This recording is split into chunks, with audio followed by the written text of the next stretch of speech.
The volleys are an essential shot for any complete tennis player because they allow you to end the point. When you come to net, you're trying to put the ball away and not have a 20-shot rally. Now, the volleys are at the same time a relatively simple and a complex shot. They're simple because there are only a couple things you need to do to hit a correct volley, but they're complex because the range of contact heights for a volley is much greater for either a forehand or a backhand ground stroke back at the baseline. When you're up at net, you're much less able to control your contact height than when you're back at the baseline, where you can move up or move back. When you approach the net to hit a volley, you need to switch your grip to the continental grip or something very close to it. The reason you want a continental grip is because it allows you to get the strings facing the correct direction to hit a volley on either the forehand or the backhand side. Assuming the camera is the oncoming ball, it's coming at me, with the continental grip, I can rotate my wrist, I can lay my wrist back and get the strings facing the oncoming ball, and I can do the same for the backhand. And because you're at net, you don't have much time. You can't switch your grip around like you could for a ground stroke. So again, that continental grip, because you have no time, will allow you to get the strings facing the right direction and allow you to hit either a forehand or backhand volley effectively. First step of the forehand volley is the pivot and the shoulder turn. Coming out of the split step, pivot with the outside foot, transfer your weight to that foot, and turn the shoulder sideways. Now, just like a forehand or a backhand ground stroke, the pivot and the shoulder turn is how you start to take your racket back, but there are a couple differences. First, if we replay the pivot and the shoulder turn, what you'll notice is that when I pivot and turn, I'm laying the racket head back. So I'm laying the racket back with my wrist. And when I do that, even though my hand is in between my shoulders, so my hand is somewhere in between my shoulders, I don't want it coming any further back than my back shoulder, then I've taken it back too far. When I lay the racket back, the racket head is now behind my hand, so that's what you want. The hand's going to be in between the shoulders, but the racket head will be angled back.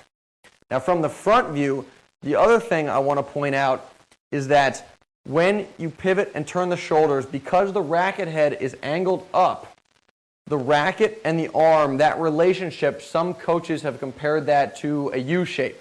So if we take a look one more time, I pivot, turn the shoulders, racket heads up, and the racket and the arm form a U, and that's the arm and racket position you want to be in. And from this spot, the preparation is done. So it's much more simple than a forehand or a backhand ground stroke. The preparation is done. From here, you're ready to swing.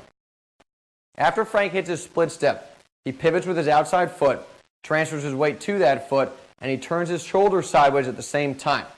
Now, as he pivots and turns his shoulders, he lays his wrist back so that even though his hand is in between his shoulders, the racket head is angled back and it's further back than his hand. And from this position, now he's ready to swing forward. From the front, the other point I want to highlight is that when he pivots, turns, and lays his wrist back, because the racket head is angled up, the racket and his arm look sort of like a U shape. And again, that's the arm and racket position you want to be in when you pivot and turn, and that puts your racket in the correct position to swing forward, which is what he's going to do right now because his preparation is now complete. Second step of the forehand volley is the forward swing to contact. Having pivoted and turned my shoulders, and again, I laid my wrist back when I pivoted and turned, I swing forward to my contact point by stepping into the court with my inside foot, and I transfer my weight to that foot. And again, at the same time, I swing forward with my racket and my arm to my contact point, which will be a little bit out in front of my body. And what's key is that when I swing, I'm driving the racket and my arm forward as a unit. So my racket and my arm aren't moving independently of each other. It's my shoulder that's driving my racket and my arm forward. Now what you'll also see is that when I swing, there's both a downward and a forward component to my forward swing. It's very important that when you volley, you want to put backspin on the ball, but you don't want to chop down on it. You want to swing through the ball as well as down. Finally, once you make contact with the tennis ball, you're going to have a short follow-through. The racket stops much sooner after you make contact on a volley than it does for a forehand or backhand ground stroke. And in fact, it might be a little dangerous when you're first putting your volley together to focus on your follow-through. Instead, focus on swinging forward correctly and getting to your contact point, and let the follow-through at this point just take care of itself. Now that Frank has completed his preparation, he swings forward to his contact point by stepping forward with his inside foot, transferring his weight to that foot, and swinging by driving the racket in his arm forward as a unit.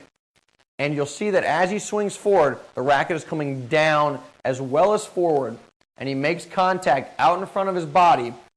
And then if we want to focus on the follow-through, what you'll see is that the racket is recoiling when he makes contact with the tennis ball. But that is a function of contact and not something he's actively trying to do.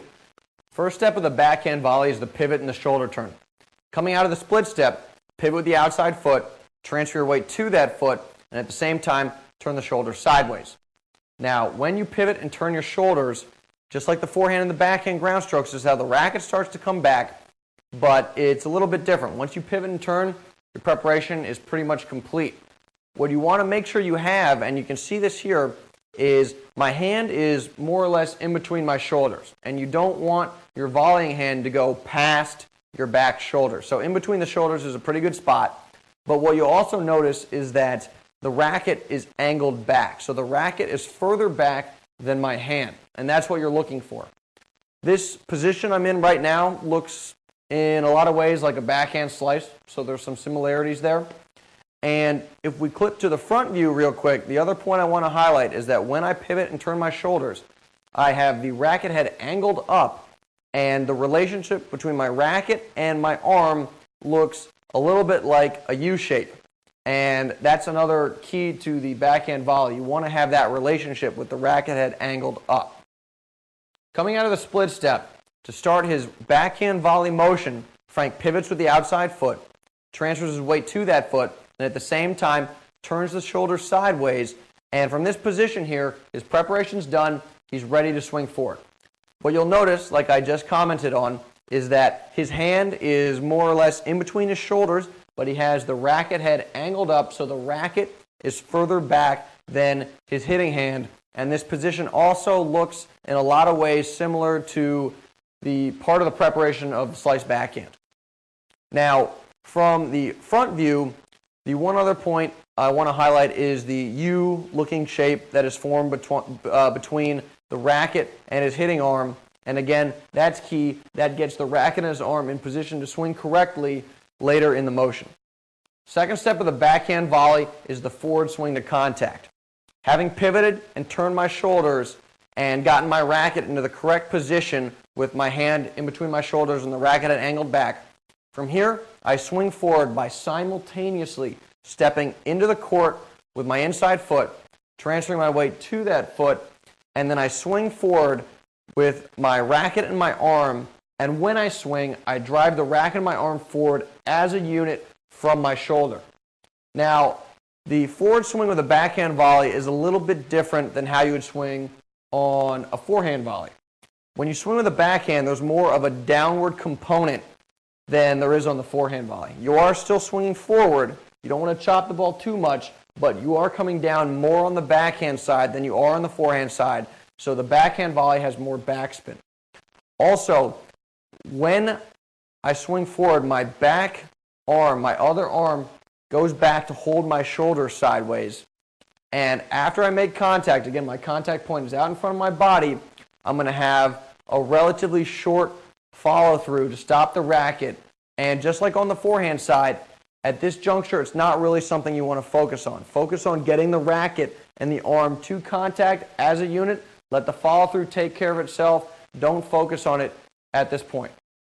Having completed his preparation, Frank swings forward to his contact point by stepping into the court with his inside foot, transferring his weight to that foot, and at the same time swing forward by driving the racket and his arm forward to his contact point as a unit. He makes contact with the tennis ball out in front of his body, and he keeps his other arm, his non-hitting arm, back to hold his shoulders sideways. Once he makes contact, he's going to have a short follow-through. And again, that's not something you want to focus on. Focus on getting to contact and not the follow through.